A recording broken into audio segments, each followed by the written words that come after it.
আজকের রেসিপি হলো শালগম দিয়ে চিংড়ি মাছ। তো প্রথমে তেল এবং পেঁয়াজগুলো দিয়ে দিলাম, সামান্য লবণ দিয়ে দিলাম যাতে পেঁয়াজগুলো তাড়াতাড়ি গলে যায়।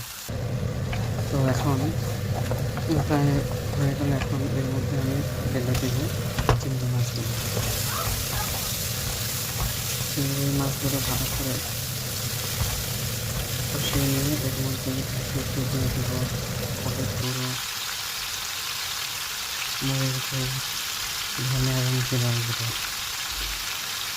তো এখন এগুলো একসাথে মিশে ভালো করে কষিয়ে নেব। সামান্য একটু পানি দিয়ে একটু ভালো করে কষিয়ে নেব যাতে মশলার গন্ধটা একটা দূর হয়ে যায়।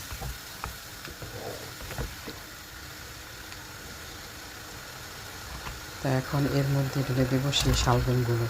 আমি শালগমগুলো প্রথমে ভাপিয়ে নিয়েছি। তো এখন আমি দিয়ে দিলাম, সুন্দর করে কষিয়ে নেব। কয়েকটা কাঁচামরিচ দিয়ে দিলাম।